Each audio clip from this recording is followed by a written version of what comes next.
Sebanyak 9 botol Vistafit dan 6 kotak Vivitos. Sekarang ni dah turun 13 kilo. Hai, saya berada di Kedah. Saya nak interview customer Vistafit yang dah kurus. Hai Puan, nama Puan? Puan Kedah kat mana? Saya Nur Salimah binti Baharun, berasal daripada Alustar Kedah. Sebelum Puan guna produk Vistafit, berapa berat Puan? 62.2 kilo. 62.2 kilo. Dah berapa botol produk Vistafit yang Puan dah guna dan dah berapa kilo Puan dah hilang? Saya dah guna sebanyak 9 botol Vistafit dan 6 kotak Vivitos. Puan dah turun berapa kilo? Sekarang ni dah turun 13 kilo. 13 kilo, banyak tu. Selepas Puan dah turun 13 kilo, Puan dah slim macam ni, apa yang Puan rasa? Oh, memang sangat happy lah. Sekarang dah boleh pakai size SS dah sekarang coach. Apa kelebihan produk Vistafit yang Puan suka lah dekat produk Vistafit? Yang paling saya suka, dia bantu saya untuk kenyang lebih lama dan saya boleh turunkan berat badan dengan sangat cepat sekali lah. 6 bulan dah boleh turun dah. Alhamdulillah, banyak tu. Tahniah Puan sebab Puan dah berjaya kurus. Jadi Vistafit nak bagi hadiah kepada Puan. Okay, kita nak bagi cincin emas, kita nak bagi trofi dan juga kita nak bagi sertifikat. Okey, jom kita unboxing hadiah apa yang Puan ni dapat selepas kurus daripada Vistafit. Okey, pertama kita bagi trofi kepada Puan, trofi Vistafit, dan kita nak bagi sertifikat sebab dah berjaya atas nama Puan. Kita nak bagi yang jejen surprise, cincin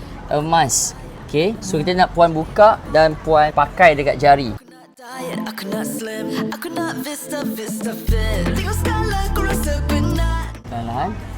Yes, dan kita nak Puan sarung kat jari.